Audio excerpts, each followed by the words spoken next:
5, 4, 3, 2, 1, go. Hey, everybody. Welcome to Conscious Conversations. I'm your host, Katie Augustyn, and I'm the founder of the Transformation Center, which is based in Westport, Connecticut.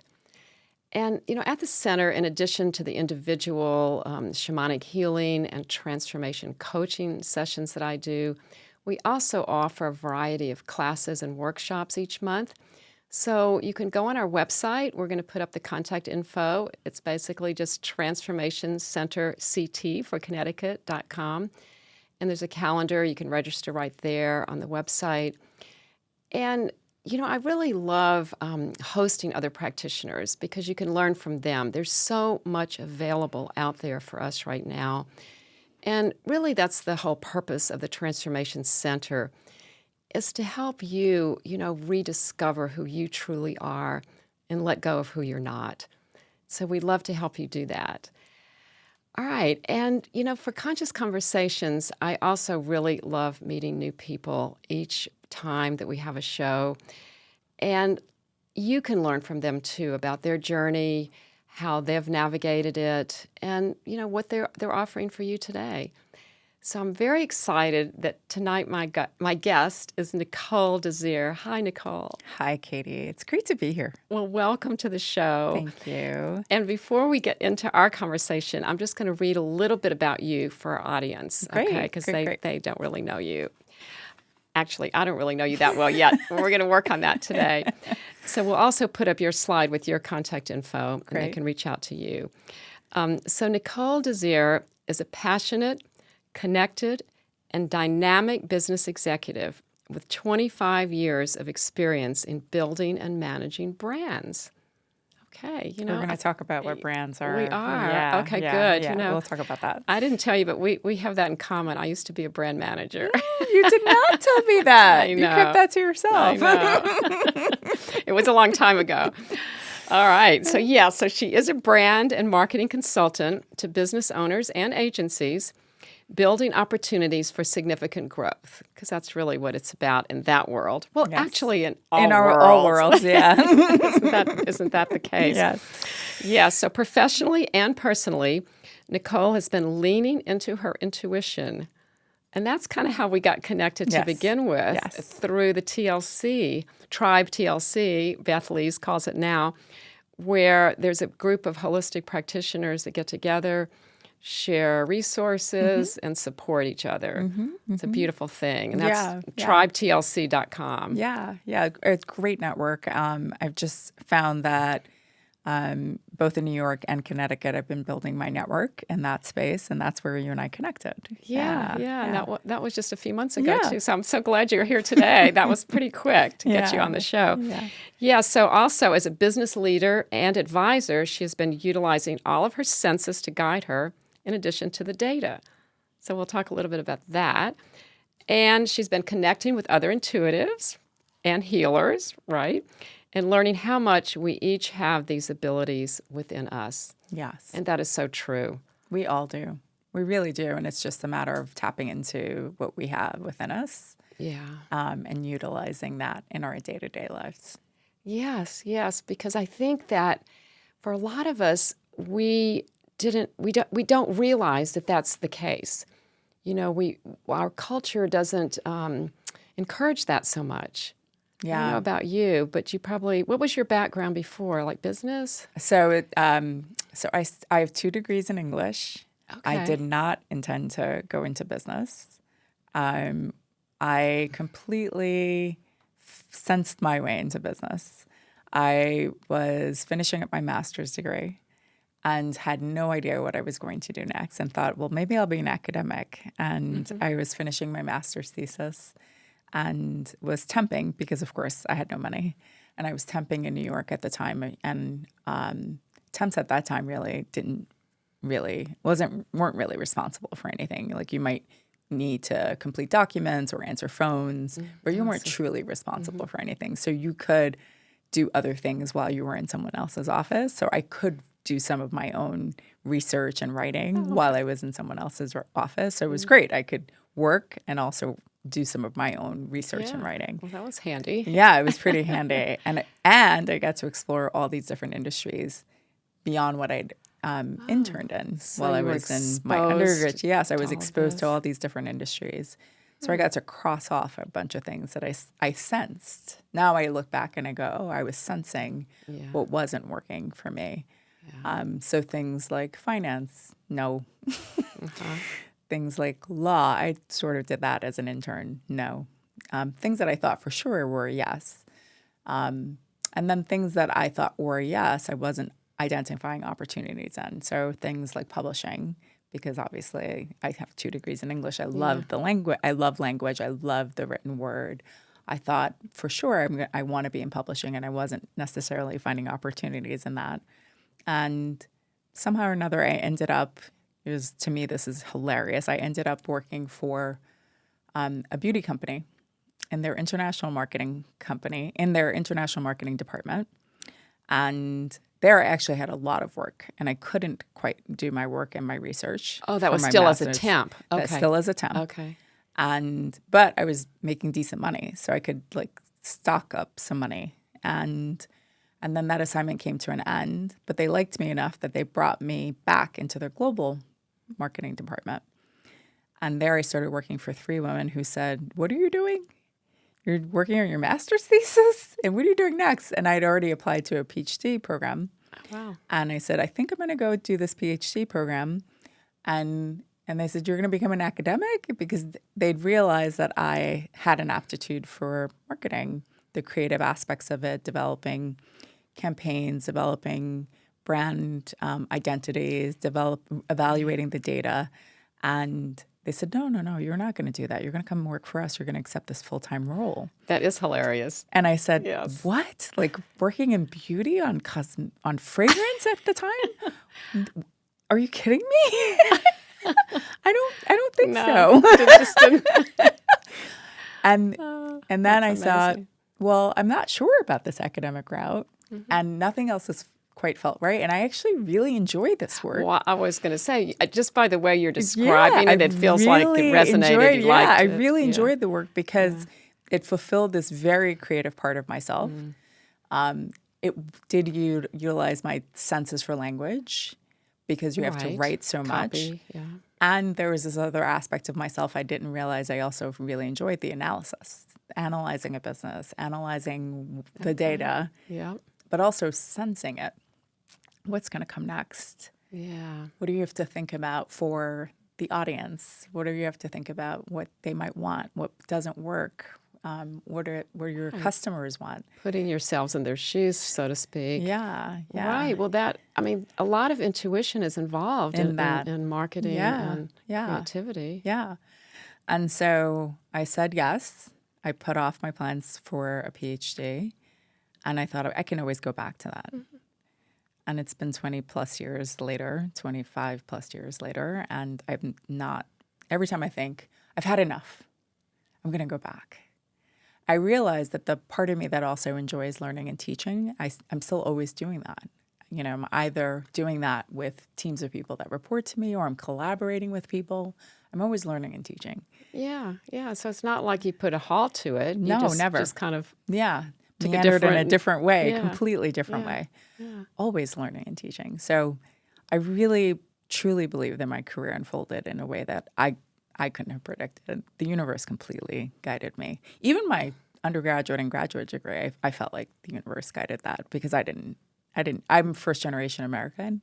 Oh. And I remember thinking, I have no idea what I'm going to study because I was first in my immediate family to go to college. Right. You didn't have a lot of family guidance. Not at all. Not at all. And so I remember asking my guidance counselor, what should I study? Because I wasn't sure. And saying to my parents, my mom was a nurse, my father was a taxi driver. You know, I'm going to go study English, a liberal arts degree. And they said, I'm sorry, say that again. What are you going to do? You're going to spend all this college tuition. Yeah, right.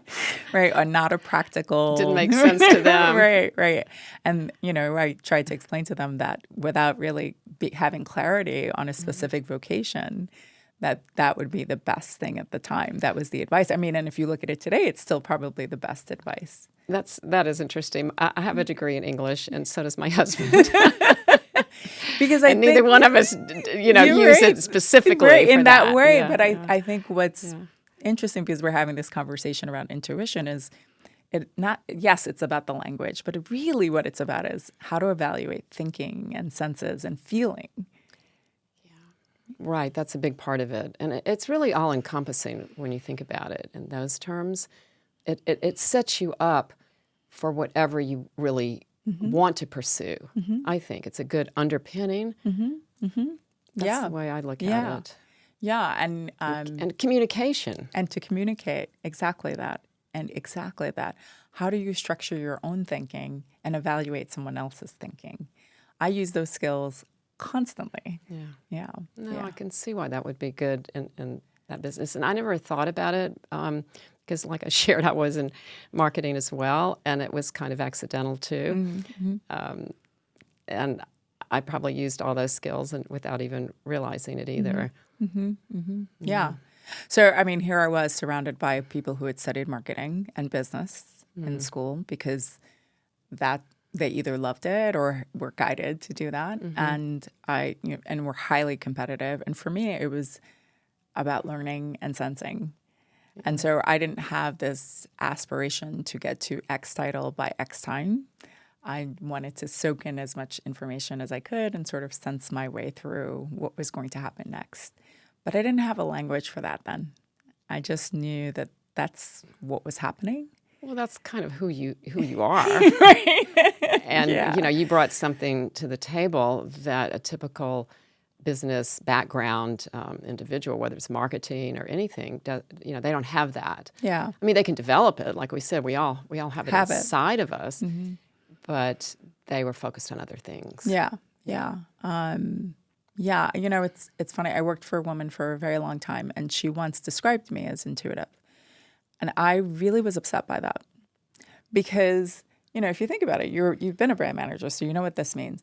To prove a point in business, you have to have so much data to prove that point, especially whether you're on the agency side where you're working on behalf of a client and you're having to advise them and bring all of that information to them, or whether you're within the organization and there's many, many layers of approval.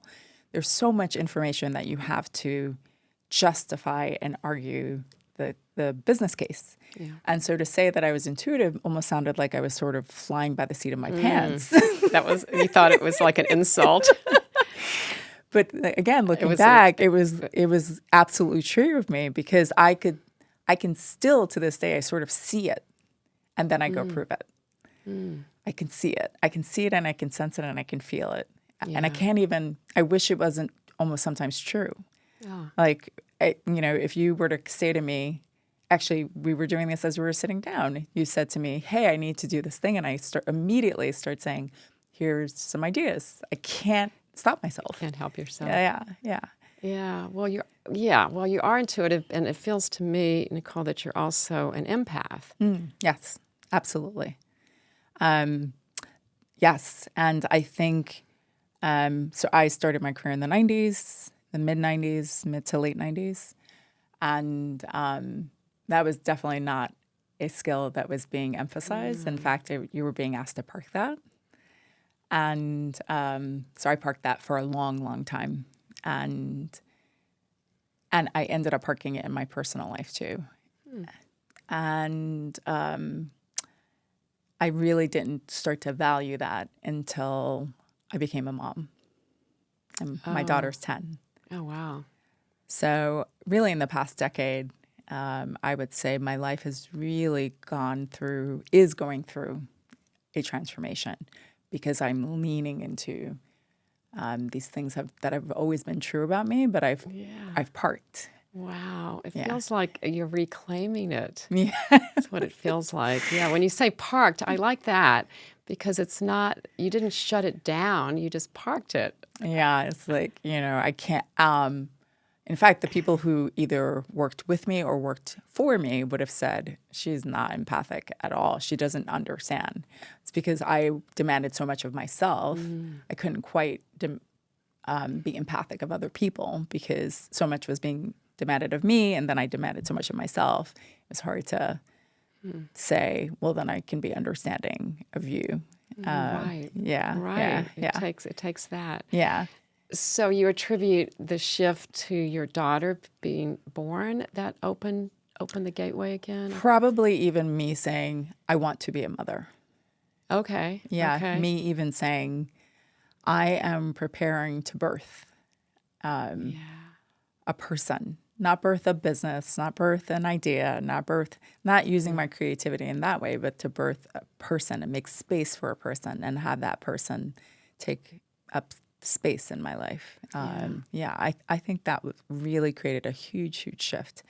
And I think the universe had a lot to do with it. Right. Well, once we declare, and I think of it as declaring our intention and our desire, in a way, to the universe, then the universe starts to cooperate and bring out what it is that would best serve you in that capacity. Yes. Now, everyone thinks of it as a very pretty process. It's not. Oh. It's catastrophic in many, many ways. All the things that I'd built as structures for myself completely fell apart. And I'm still finding my way through that. And do you want to elaborate at all on that, or Um, is it just more general? yeah, I mean, you sort of name a thing. I got divorced. I was a pedestrian hit by a car. I was laid off a couple of times. Like every time I thought I'm building up a structure that represents safety, the universe said, "Yeah, no, No, not that. not that, Yeah, not that. that's not for you." Yeah, yeah. And I think for me, I'm still feeling my way through those things and what is present. And so for me, I've really become very much about being present in a way that I've never been before, I don't think. Well, that's to me, that's the way to be. Yeah. Because that's where the magic is in the present. The past is Doesn't exist. done. It's gone, right? Right. Doesn't exist. Right. However, as like you read in my intro, that's so much of what the world I live in relies on. The past. Data is really in the past. Yeah, good point. Right. Yeah. Right. Wow. So does this mean, I don't know. I'm thinking, wow, it's starting to feel like you've, I don't know, not outgrown, possibly outgrown, moved past something metaphor for. Because there's so much more to you than the That data world, in right. that world. that you're, Yeah, I'm figuring that out. I think there are big parts of me that don't only exist in that role. Right? Well, true. Yeah. Right. And but there are still parts of me that are very fulfilled by the work. But there are absolutely parts of me that I'm uncovering and figuring out, and I bring into the work. But there are other parts of me that I'm exploring. Okay, so can I share something that I'm starting to see? It's as though the work is still a big. It still has a lot to offer for you. So, is there a place where that can happen that's not so structured, not so corporate? Perhaps your own business, for example, or partnership. I don't know. But yes. something is starting to feel Yes. that pull. Yes. Yeah, perhaps. Or perhaps in spaces that are, as you said, less structured. More conducive to all of you. All of me. Yeah. Yeah, perhaps. Yeah. It's interesting to contemplate, right? Yeah, absolutely. Yeah. And if, what also I've learned about manifestation is that once you start to see it, and then you can kind of live into it, it occurs for you. The universe then, again, cooperates and brings you what is best for you. But it's like you have to take that one step to kind of let go of what's not serving you. Because sometimes that's blocking us, that's all. In general. I don't know if that does resonates resonate. at all. Yeah, that resonates big Yeah, time. because, I think human nature, our tendency is to hold on, and we think we're safe or we're controlling. Control is a big thing for most of us. Yes. Yeah, and we don't Yeah. want to let go and Yes. be vulnerable and all of those things. Yes. Yeah. I think I meet a lot of people, as you would imagine. And I think that's a theme I experience. Either doing things the way that they've done it before and trying to replicate that, or having a story about how the future is going to unfold in a way that we can recognize. Right. And Yes. So not surrendering and going with it, which, I mean, to me, that it's so much better when you can do that, because the universe has so much more in store than we can even imagine. So when we try to literally create it, it kind of doesn't work as well as if we kind of have the general idea. Like, well, how do you want to feel? yeah, That's what I Yeah. counsel my clients is it's Yes. not like the specific job, but how do you want the job to make you feel right. and be like Right. who you want to be? Yeah. I think that completely resonates with me. Yes. Yeah. And when you said, "Hey, Nicole, let's sit down and talk," I thought I also meet a lot of people who are, I would describe myself as like a decade long of transition and coming into myself. And I think that really resonates with people right now. It's a confusing time. Yes. Yeah. It's a confusing time. I also think someone I know described it as an exciting time. I don't know that I would use that phrase. But she definitely sees it as an exciting time. It is, because like you were saying, things have to kind of crumble before they can really be as good as they can be. Because if you're stuck in the same place, then that's all you're going to get, right? But if you can see the possibilities, and I think in a time like this, there's so much possibility out there. That's the way I'm looking at it. Possibility for growth, possibility for more connection, possibility for more empathy, getting to know each other in a way. Because I think personally that if we could just sit down and talk to each other, like instead of demonizing each other, like it's not like a group, for example. So all of this group is bad. Okay, well, just sit down and talk to one person from that group, human to human, Right. and everything just is different. Yes. Because you always have something in common. Always. Yeah, always. Yeah, that's my experience. Exactly. And even, within families, I mean, I talk to people who haven't talked to their sibling in years, and I'm like, there's so much opportunity there, I think, for seeing each other. But first, somebody has to be vulnerable. Yeah. One person has to open that door and be vulnerable and just admit that they don't know everything. Yeah. Yeah. Absolutely. That resonates. Yeah. Wow. So what do you think that it was besides your daughter? Is your daughter? Mm-hmm. Yeah. Who's 10, that started to steer you in this direction of leaning more into your intuition, as you said in the intro? Is there anything else that... I think it's probably my intuition itself. Like giving you those nudges? Yeah. Okay. I think it was always there yelling at me. And you weren't hearing it Yeah. or ignoring it? Yeah. Okay. I think that was happening So too. now you recognize it. Yeah. When I Interesting. look back, I can recognize those moments. Yeah. Do you feel that that intuition is like a has a spiritual component to it? For Like me, it it's- does. Yeah. My relationship, well, I believe in God, and so my connection to God has really grown and shifted and changed. My experience of God has changed, really changed dramatically over the past 5 years.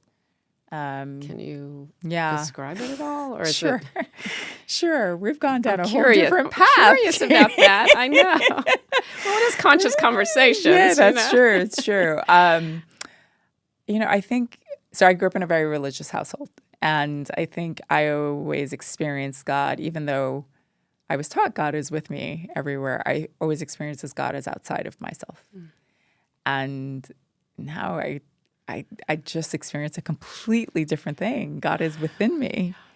God is my intuition. God is me. God is everywhere. God is here between us. It is us. It is God is everything. And so Right. No matter what we no matter yeah, what we call it, right? So I happen to call it God, Yeah. whatever we name it, universe, God, Yahweh, whatever we call it. And I can't say which religion is right or wrong. I don't They're all prescribe the same right, underneath. Right. I think. I don't Yeah. prescribe to that. Yeah. It's just not my experience. And so I think if I decided that I wanted to have a practice of a religion, I could do that, but that's not my choice. Right. My choice is to have a spiritual practice because that feels more intuitively right to me. Yes, to me, it's more individual. Right. It's like Right. you said, God is within us, Yes. and so we don't. I mean, it's nice to have the community Yes. of a Yes. Of a- congregation or yes. whatever you want to Yes. call it, but Yes. it's not necessary. No. I think that's the one thing that I still struggle with as a mother, to have the community. But other than that, no, I don't. It's not a necessity, really, because God is everywhere. I mean, we can commune together. Yeah. Everywhere I go, I commune Yeah. with people. So I think that has been a huge, huge shift. And so in business, as I'm in business and my day-to-day life and my interactions with people, I just see God everywhere. It isn't like, oh, I'm going to church now to be with God or to have a prayer with God. It's, okay, how am I going to be in service to these people, their mission, or their goal? And I don't know what that service might be. And it might look like something that they didn't even realize that they need. And so that definitely has shown up for me in a huge, huge way. That's awesome. Yeah, no, I can totally relate to that as well. And I think that it reminds me of my belief that, like, we're just a conduit too. You know, like in the healing work that I do, I'm not a healer. I'm a conduit for healing, but we have to have a label. So what the work that you do, no matter what it is, whether it's helping your clients or anything, it's like you're sort of channeling the best that comes through on that higher level. Yeah. Yeah, absolutely. is that Yes, right? that makes complete sense to me. Yeah. Now, so I think what you're sensing from me is that, you've said, like, this is who you are, and, how can it encompass everything that you are? I have had people say to me, you are a healer. And I've said, I don't know what that means for me yet, right? Okay. And so we'll see how that unfolds for me. And I think in my personal life that That's shows true. up as true because I end up healing a lot of situations, but I don't know what that looks like yet for me yet. Yeah. Well, you're still, I'm discovering exploring it. exploring it. I'm exploring it. Well, I'm very excited for you. Yeah, Nicole. I'm so am I. so happy we got to meet and Yeah, talk. We're yeah. starting to run out of time. Yeah. So I just want to say thank you for being on Thank the you for having show. me. Thank you Yeah. for letting me share the experience of evolving as a person, as a spiritual being in a human body. As a professional who's figuring out what does that mean. Thank you. Thank you for sharing Yeah. Well, this space with me. I appreciate it. Well, you're very welcome. Thank you for being here. And I think it will resonate with a lot of our viewers because there's no one way of doing things. And it's what resonates with us. Yeah, because we're all one. We are all one. We All are right. all Well, one. thanks again. And thank you to our audience for being here today, joining us on Conscious Conversations with Nicole Desir. Hope to see you the next time. And thank you to the Westport Library for hosting us. Namaste.